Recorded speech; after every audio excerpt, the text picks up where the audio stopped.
ରାତି 10 ଜାମ୍ମୁ କାଶ୍ମୀରର କଟାରୀ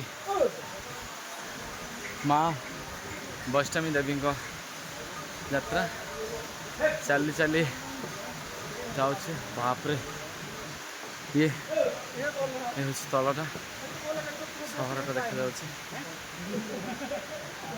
ବର୍ଷା ଛେଚୁଛି, ଜୋରସେ ଛେଚୁଛି ବର୍ଷା।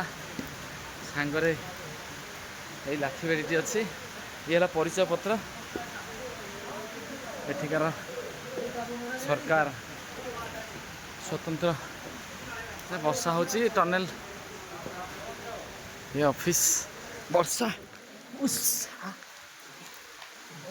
କେଉଁଠି କେଉଁଠି ଖାଲି ଅଛି, କିନ୍ତୁ ଆଉ ପ୍ରାୟ ଜାଗାରେ ଏଠି ଲାଇଟ୍ ଫାଇଟ୍ ଲାଗିଛି। ବର୍ଷା ଯେହେତୁ ହେଉଛି, ପବନ ହେଉଛି, ତେଣୁ ତଳଠୁ ଯେଉଁ ଏଣ୍ଟ୍ରି ଗେଟ୍ ରହିଛି, ଏଣ୍ଟ୍ରି ଗେଟ୍ ଟୁ 14 କିଲୋମିଟର, କିନ୍ତୁ ଆମେ ଯେଉଁଠି ଗେଷ୍ଟ ହାଉସ୍ରେ ଅଛୁ, ଗେଷ୍ଟ ହାଉସ୍ରୁ ପାଖାପାଖି 17-18 କିଲୋମିଟର ହେବ। ବର୍ତ୍ତମାନ ଆରମ୍ଭ ହେଲା ରାତି 10:05ରେ ଜର୍ଣ୍ଣି ଆରମ୍ଭ କରିଛୁ ମା ବୈଷ୍ଣବ ଦେବୀଙ୍କ ଦର୍ଶନ ପାଇଁ।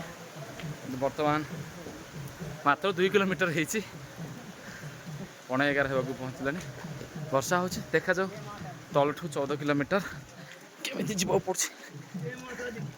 ଯିବା ପାଇଁ ସ୍ୱତନ୍ତ୍ର ବ୍ୟବସ୍ଥା ଅଛି, ଯେମିତି ଭାବେ ଦେଖୁଛେ ଘୋଡ଼ାରେ ଅଛି, ଏବଂ ଲୋକମାନେ ମଧ୍ୟ ମୁଣ୍ଡରେ ନେଉଛନ୍ତି। ଏବଂ ଯଦି ଦେଖିବା ହେଲିକପ୍ଟର ମଧ୍ୟ ସ୍ୱତନ୍ତ୍ର ବ୍ୟବସ୍ଥା ଅଛି, କିନ୍ତୁ ପାଗ ଯଦି କୋହଲା ଥିବ ତାହେଲେ ହେଲିକପ୍ଟରରେ ଯାଇପାରିବେ ନାହିଁ।